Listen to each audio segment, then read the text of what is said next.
যেখানে এই আইনটি যেভাবে করে আসলে ইন্টারপ্রিট করা হচ্ছে একেবারে ব্ল্যাক অ্যান্ড হোয়াইটভাবে, যে সরকারি চাকরি মাত্র বা সংবিধিবদ্ধ প্রতিষ্ঠানের যে কোনো পদ মাত্রই আসলে এই সংরক্ষিত নারী আসনে এই সুযোগ দানের ক্ষেত্রে একদম ব্ল্যাক অ্যান্ড হোয়াইট একটা ব্যাখ্যা দাঁড় করানো হচ্ছে, সেটার ক্ষেত্রে আমার আসলে এই আইনি লড়াইটা সেটা হচ্ছে যে একটা আইন, এই আইনের প্রতি আমি শ্রদ্ধা রেখেই বলছি যে আইনটা আসলে যেই কারণে করা হয়েছিল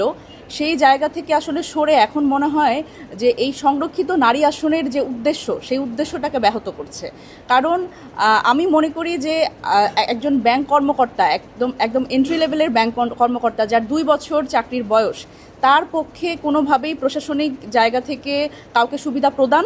বা প্রশাসনিক কোনো দায়িত্বে আসলে সে থাকে না। এটা যারা ব্যাংকে চাকরি করেন প্রত্যেকেই জানেন। এবং আরও একটি বিষয় হচ্ছে যে দেখেন, এখানে সরকারি একটা বাধ্যবাধকতা দিয়ে দেওয়া হচ্ছে, কিন্তু যদি বলি যে বেসরকারি ব্যাংকাররা কিন্তু তারা কিন্তু নির্বাচনে অংশগ্রহণ করতে পারে, কিন্তু এখানে শুধু সরকারি বার্তা দিয়ে, সংবিধিবদ্ধ প্রতিষ্ঠানের বার্তা দিয়ে কিন্তু এখানে এক ধরনের বাধা সৃষ্টি করে দেওয়া হচ্ছে, যেটা কিন্তু সংরক্ষিত নারী আসন যে কারণে এই আসনটা করা হয়েছিল, এই আইনটা করা হয়েছিল 2004 সালে, সেটার যে উদ্দেশ্য সেটা ব্যাহত করছে, যে নারীদের রাজনৈতিক সংসদে নারীদের রাজনৈতিক প্রতিনিধিত্ব নিশ্চিত করা এবং এই পলিসি মেকিংয়ে নারীদের প্রতিনিধিত্ব। এই জায়গাতে আমার বক্তব্য হচ্ছে যে এই আইনটি যদি আসলে সংশোধনপূর্বক এটি যদি আরোপ করা হয়, সেক্ষেত্রে এটি নারীদের আসলে রাজনৈতিক ক্ষমতায়নের ক্ষেত্রে, রাজনৈতিক অংশগ্রহণের ক্ষেত্রে অনেকটা ভালো হবে আর কি নারীদের জন্য। যে আইনের অধীনে মিস মনিরা শারমিনের মনোনয়নপত্র বাতিল করা হয়েছে সে আইনের বিরুদ্ধে নয়, বরং এই আইনকে যেভাবে ইন্টারপ্রেট করা হয়েছে এবং সেই ইন্টারপ্রিটেশনের বেসিসে যেভাবে রিটার্নিং কর্মকর্তা ডিসিশন নিয়েছেন, সেই ইন্টারপ্রিটেশন এবং ডিসিশনের এগেনস্টে আমরা আপিলটি দায়ের করেছি। আপনারা একটা বিষয় জেনে থাকবেন যে প্রত্যেকটি আইন তৈরির ক্ষেত্রে তার পিছনে একটা লেজিসলেটিভ ইন্টেন্ট অথবা রেশিও লেজিস কাজ করে। তো আরপিও 1972-এর আর্টিকেল 12(1)F যে আইনটি, যার মাধ্যমে একজন সরকারি কর্মকর্তা বা সংবিধিবদ্ধ প্রতিষ্ঠানের কর্মকর্তাকে নির্বাচন করতে হলে 3 বছরের রেজিগনেশন পিরিয়ডের যে কথা বলা হয়েছে, সেটার ইন্টেন্টটা হচ্ছে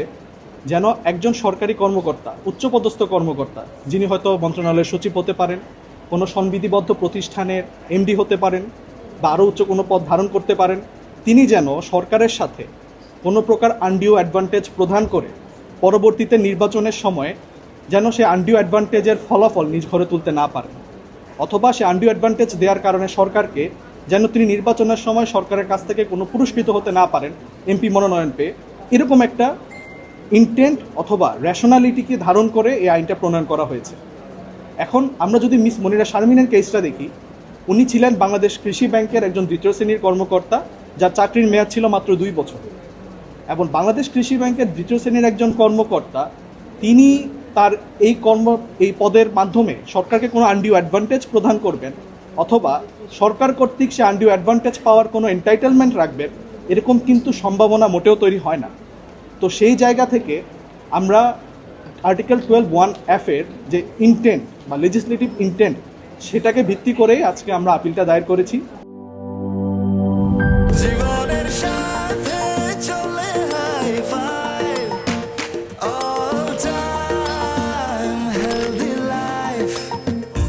নিশ্চিন্তে খান স্বাস্থ্যকর অল টাইম পান, অল টাইম হেলদি লাইফ।